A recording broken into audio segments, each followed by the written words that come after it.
तो सीधा रुख करेंगे चंडीगढ़ का, जहां पर हमारे सहयोगी अनिल हमारे साथ हैं, जो कि खनन मंत्री मूलचंद शर्मा के साथ हैं।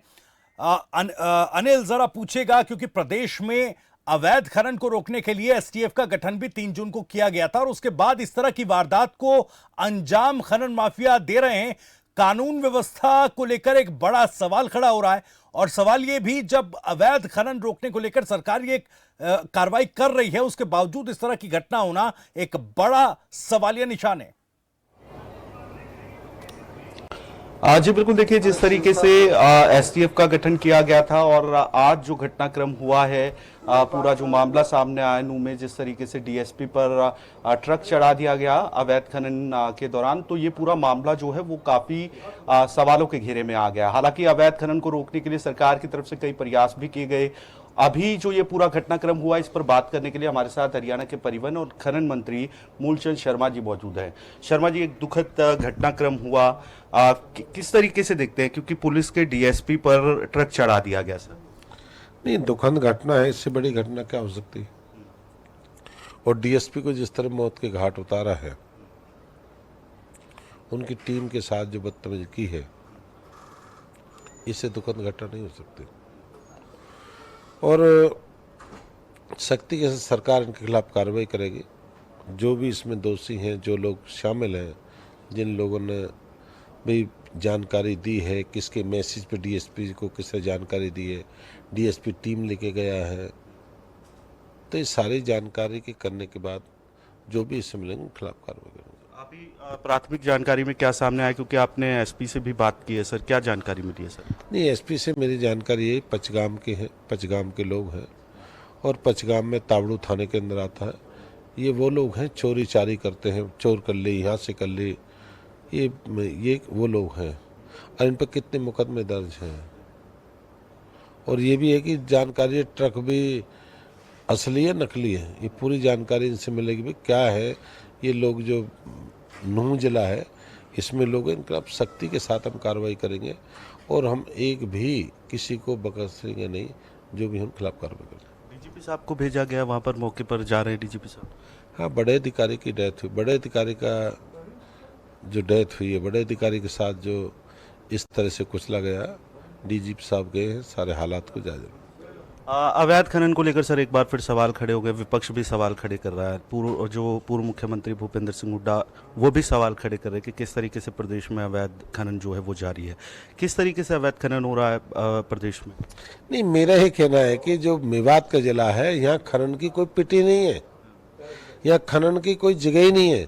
ये फॉरेस्ट का इलाका है, डीसी भी है, फॉरेस्ट भी है, माइनिंग भी है, ज्वेलरी वाले हैं, सब हैं इसमें। मेरा ये कहना है कि जहाँ माइनिंग का इलाका नारनौल महेंद्रगढ़ है, रेवाड़ी है, दादरी है, भिवानी है, ये माइनिंग के इलाके हैं। और अवैध जो खनन है, अवैध खनन, हमने सैकड़ों मुकदमे दर्ज हुए हैं, और इन पे एनजीटी के तहत मुकदमे दर्ज हुए हैं।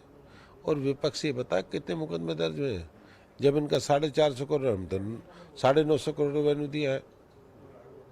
हमने तो इनके खिलाफ मुकदमे दर्ज कराए हैं, डंपरों को बंद करा है, और जो इस तरह के चोर चक्के लोग हैं, इनके खिलाफ हम कार्रवाई करेंगे और सख्ती के साथ करेंगे। फिर से डाडम मामले को उठाया नेता प्रतिपक्ष ने और कहा कि उसमें वो खुद दौरा करके आए थे, लेकिन सरकार ने कोई उसमें एक्शन नहीं लिया, पूरी तरीके से एक स्ट्रॉन्ग एक्शन नहीं। दादन का माइनिंग ऑक्शन कर रखी किसी ने अपनी, गाजियाबाद, केंद्र सरकार दादन को गाजियाबाद है जो, वहाँ से परमिशन मिलती है, सेफ्टी माइनिंग के वहाँ से परमिशन मिलती है। और दूसरा क्या है कि माइनिंग सेफ्टी के साथ दादन क्या है कि ऑथराइज है, और दादन पे कोई मान लो पिट है जो जिससे खतरा है, उनको ठीक करेगा। दादन क्या है, दादन में क्या है कि माइनिंग है, भाई ज़्यादा करेगा तो पैसे भरने पड़ेंगे, और जो रेड जोन है उसको ठीक करना पड़ेगा।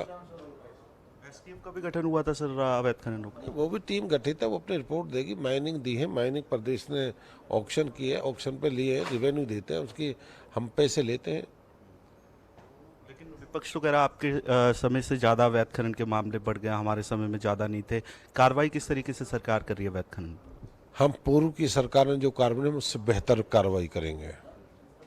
जो पूर्व की नहीं कर पाई वो करेंगे, जो कार्रवाई प्रदेश के हित में हो, देश के हित में हो, और कार्रवाई हम भाई भतीजेवाद जातिवाद की नहीं करेंगे, हम कानून के हिसाब से कार्रवाई करेंगे।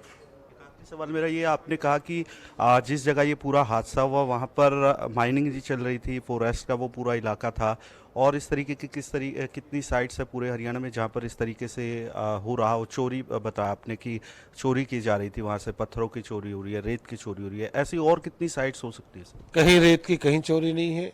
जहाँ पर फिरोजपुर है, नूह है, तावड़ू है, जहाँ इस तरह के हैं वहाँ समय समय कार्रवाई करते हैं। एक परिवार को मुआवजे का भी एक ऐलान अभी मुख्यमंत्री की तरफ से किया गया। अभी जानकारी मुझे मिली है, पर अभी मैं हो जाती भी कितने मुख्यमंत्री ने घोषणा की है, मैं शायद जानकारी मुझे क्लियर नहीं है मुख्यमंत्री को घोषणा की है, पर मुख्यमंत्री घोषणा करेंगे, परिवार के लिए घोषणा करेंगे। आपने तो इतना स्ट्रॉन्ग एक्शन लिया था खनन पर, जो अवैध खनन करते पकड़े गए वो ट्रक बाउंड कर दिए जाएंगे और किए भी गए हैं, उसके बाद भी सर अवैध माइनिंग नहीं रुक रही? नहीं, वो अपना काम करेंगे, हम अपना काम कर रहे हैं। चोर कभी काम से चोर अपने काम को करता है और सरकार अपना काम करेगी। हमने अपनी शक्ति के साथ अपने काम करेंगे, क्योंकि काम करने वाला कभी रुकता नहीं है। हम उस खिलाफ कार्रवाई करते हैं, मुकदमा करते हैं, उसे पहुंचाने का, जेल तक पहुंचाने का काम करते हैं, फिर आकर उस काम को करता है। फिर क्या, एक शक्ति के साथ कार्रवाई हम करेंगे, आप भरोसा रखें। माइनिंग और पुलिस दोनों ही, माइनिंग विभाग और पुलिस मिलकर काम कर रही है सर? नहीं, मेरा क्या है कि डीएसपी जो माइनिंग, ये डीएसपी अपने एरिया, ताबड़ू का डीएसपी, माइनिंग का डीएसपी नहीं है। माइनिंग के अधिकारी भी सहयोग लेते हैं? नहीं, डीएसपी सब मिलके, हमारे पास डीएसपी भी है, इंस्पेक्टर भी है, सब है माइनिंग पे अधिकारी भी हैं, सब है हमारे पास। धन्यवाद सर।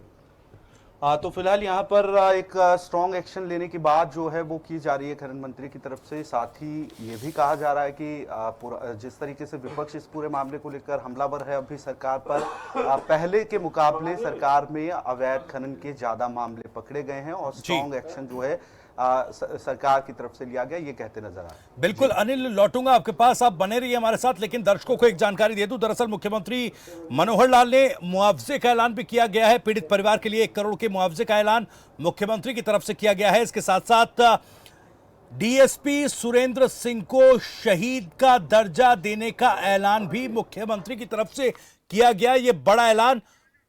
और एक और ये बड़ी खबर देखिए, उन्होंने कहा कहीं कोई रेत की चोरी नहीं हो रही है, खनन नहीं है कोई। नूह की घटना पर खबर फास्ट पर बोले हैं खनन मंत्री मूलचंद शर्मा। खनन मामले पर हम सख्त से सख्त कार्रवाई करेंगे, जांच के लिए टीम गठित भी की जाएगी और हम कानूनी कार्रवाई कानूनी हिसाब से करेंगे। वहीं खनन मंत्री ने यह भी कहा कि कहीं कोई रेत की चोरी नहीं हो रही है। नूह की घटना पर खबर फास्ट पर हरियाणा के खनन मंत्री का यह बड़ा बयान। उन्होंने जांच के लिए टीम गठित करने की बात कही है। उन्होंने कहा कि कानूनी कार्रवाई कानून के हिसाब से करेंगे।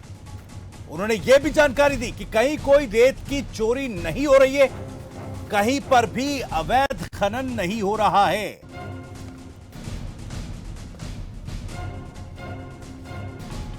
वहीं इसके साथ साथ आपको बता दें कि मृतक डीएसपी सुरेंद्र सिंह को शहीद का दर्जा देने का ऐलान, घोषणा जो है मुख्यमंत्री मनोहर लाल ने किया। इसके अलावा 1 करोड़ मुआवजे का ऐलान किया गया।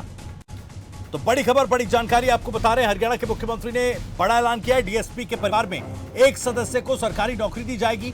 डीएसपी सुरेंद्र सिंह को शहीद का दर्जा देगी सरकार। डीएसपी के परिवार को 1 करोड़ रुपए मुआवजे के तौर पर दिए जाएंगे। अनिल हमारे सहयोगी हमारे साथ लगातार जुड़े। अनिल, मुख्यमंत्री ने ऐलान किया मुआवजे का 1 करोड़ रुपए, परिवार के एक सदस्य को नौकरी और शहीद का दर्जा। खनन मंत्री ये कह रहे हैं कि खनन कहीं पर नहीं हो रहा है और उनका यह कहना है कि ये चोर उचक्के हैं जिन्होंने इस वारदात को अंजाम दिया। लेकिन थोड़ा विरोधाभास दिखता है। जैसा खनन मंत्री कह रहे थे कि चोर उचक्के हैं, साथ ही उन्होंने ये जानकारी भी दी कि उन पर कई केस दर्ज हैं। अगर उन पर केस दर्ज हैं तो वो क्यों कानून की गिरफ्त से बाहर हैं, और अगर वो महज चोर उचक्के हैं तो फिर इतनी बड़ी वारदात को अंजाम कैसे दिया गया है? जो हरियाणा की सीमा, बिल्कुल, देखिए कई सवाल खड़े हो रहे हैं इस पूरे मामले को लेकर।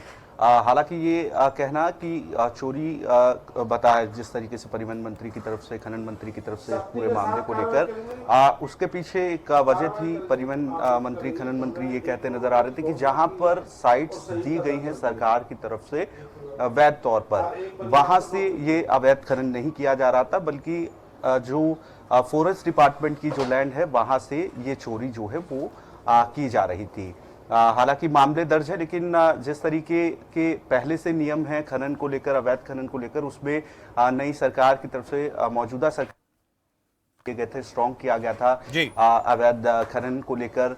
कई अहम फैसले लिए गए थे ताकि अवैध खनन को रोका जा सके, लेकिन उसके बाद भी कहीं ना कहीं अवैध खनन जारी है। अभी जिस तरीके से ये मामला आया है, इस तरीके के और भी बड़े मामले जो हैं वो हो सकते हैं, क्योंकि मामले लगातार दर्ज हो रहे हैं। ऐसा नहीं है कि मामले दर्ज नहीं हो रहे, मामले लगातार दर्ज किए जा रहे हैं सरकार की तरफ। बिल्कुल ठीक है, लौटूंगा अनिल आपके पास, बने रहिए हमारे साथ, लगातार चर्चा करेंगे इस पर और जानकारी आपसे लेंगे। सूरज दुआन हमारे संवाददाता गुरुग्राम से भी जुड़ रहे हैं। सूरज, खनन मंत्री तो कह रहे हैं कि ये खनन नहीं हो रहा था, अरे चोरी इसको बता रहे खनन मंत्री। जरा तस्वीर साफ कीजिएगा, क्या कुछ आपको जानकारी मिल पाई है अभी तक?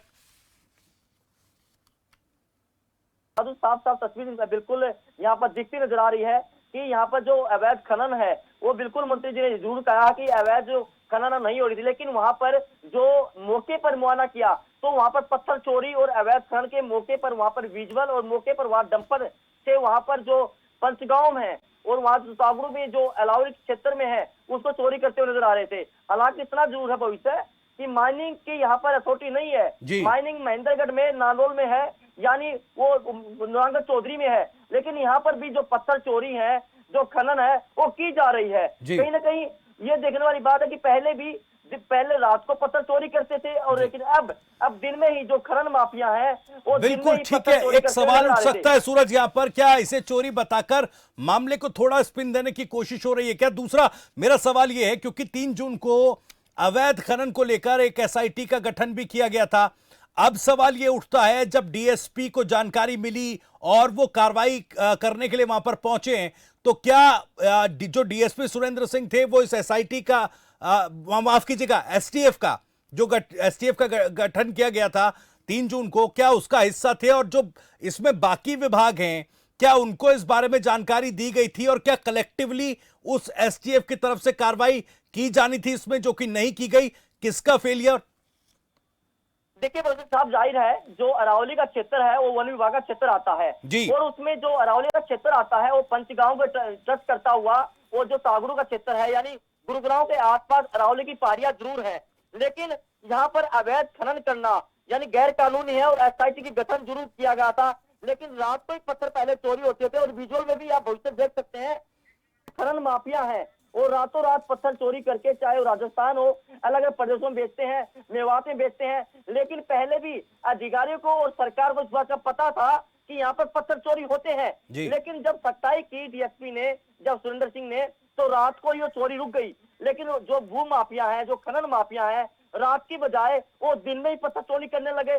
जब उन्होंने भनक लगी कि यहाँ पर जो अवैध जो ट्रक है, जो डंपर है, वो चोरी करके ले जा रहे हैं, पत्थर बेच रहे हैं, वो वहां पर जैसे ही पहुंचे तो वहां पर करीब 10 से 12 जो डंपर है, सूत्र के हवाले भविष्य बता रहे हैं कि आसपास से हम पता किया 10 से 12 डंपर वहां पर पत्थर चोरी कर रहे थे, यानी वहां पर जो अवैध खनन है उन्होंने अपना अड्डा बनाया हुआ था। बिल्कुल ये बड़ी जानकारी सूरज आप दे रहे हैं। जैसा आपने बताया कि जो स्थानीय लोग हैं उनसे पता चला कि 10 से 12 डंपर वहां पर मौजूद थे जो इस चोरी, जिसको खनन मंत्री चोरी कह रहे हैं, इस चोरी में संलिप्त थे। दिन दहाड़े, ये बड़ी खबर मैं कहूंगा अपनी टीम से कि इसको ब्रेकिंग में फ्लैश किया जाए, क्योंकि ये बड़ी जानकारी है, क्योंकि इतने बड़े स्तर पर सूरज, अगर 10 से 12 ट्रक वहां पर हैं और इस चोरी की वारदात में संलिप्त हैं, तो इतने बड़े स्तर पर पत्थरों की चोरी होना यह भी अपने आप में कानून व्यवस्था को लेकर एक बड़ा सवाल खड़ा करता है।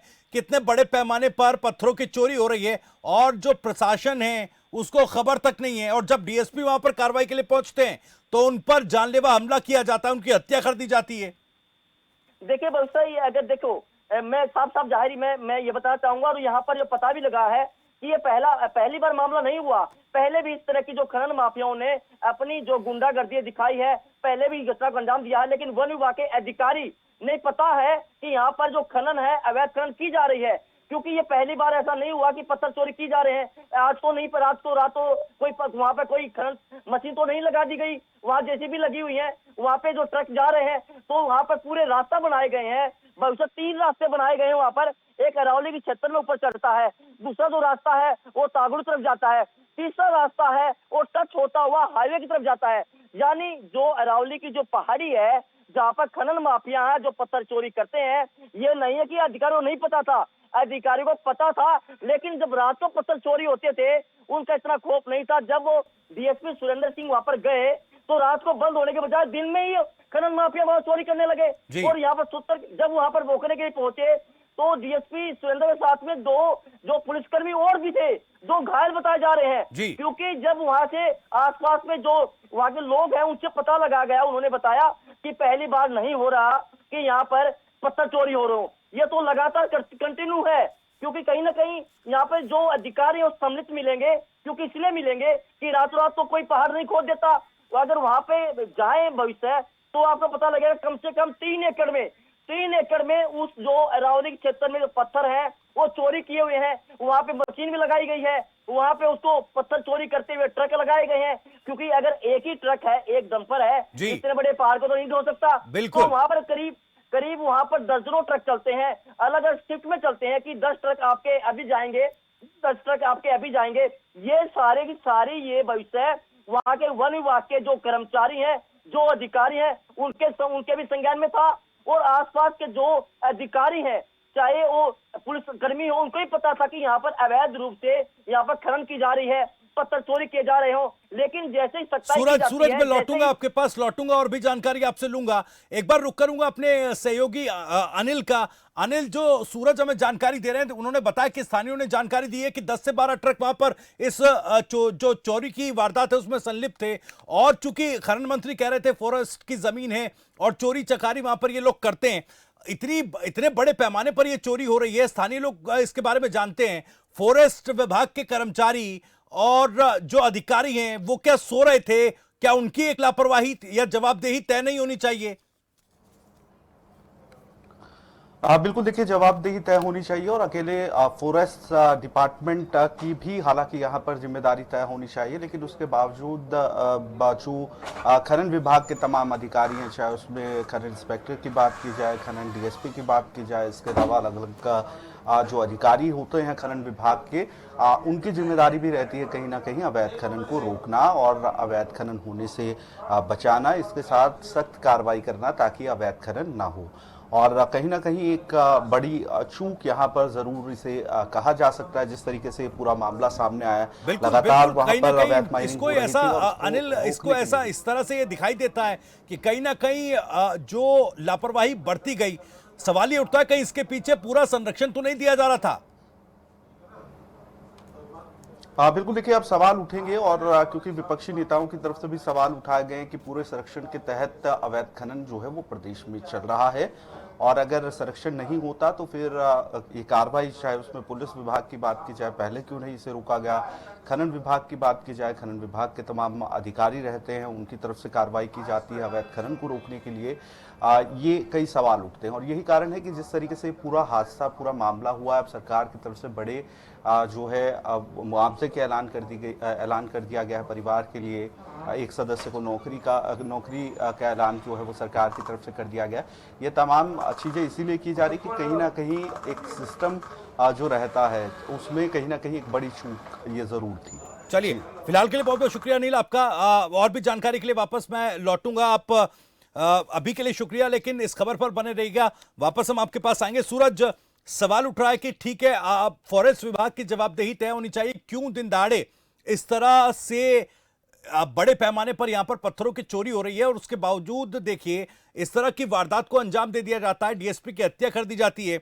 लापरवाही कहीं ना कहीं है। संरक्षण की बात हो रही है कि क्या संरक्षण मिला हुआ था इन चोरों को, जो मंत्री साहब जिनको चोर कह रहे थे, लेकिन अभी ग्राउंड पर चूंकि तमाम अधिकारी मौजूद हैं, तफ्तीश हो रही है। अभी क्या कुछ अपडेट मिल पाया है? क्योंकि खनन मंत्री ने कहा कि उन्होंने ये तो बताया कि पहचान हो गई है, पंचगाम के ये लोग हैं जो आरोपी हैं और इन पर कई मुकदमे दर्ज हैं। अब क्या अधिकारी जो वहां पर जांच कर रहे हैं उनकी और जांच में क्या कुछ निकलकर सामने आया है? देखिए वैसे एक बात तो तय है कि जो पंचगांव में जो जय मंत्री जी कह रहे हैं कि चोरी चारी करते हैं, ऐसी बात तो नहीं है। क्योंकि अगर पंचगांव की बात की जाए, सागरू की बात की जाए, वहां पर हर दूसरे घर में एक डंपर है। यानी अगर पूरे आंकड़े की बात जाए, करीब 4,500 से 5,000 वहां पर डंपर खरीदे गए हैं। आखिर वो डंपर क्यों खरीदे गए हैं? क्या वहां पर इसका कोई काम नहीं होता? क्या वो डंपर और कोई काम होता है? ये इन डंपरों में हमेशा ही चोरी का काम होता है, खनन का काम होता है, अवैध खनन का काम होता है। कहीं ना कहीं जो वन विभाग के अधिकारी हैं वो उसमें सम्मिलित मिलेंगे। बिल्कुल बिल्कुल, ये बड़ा सवाल है। सूरज, आप बने रहिए और क्या कुछ अभी तफ्तीश में निकलकर सामने आ रहा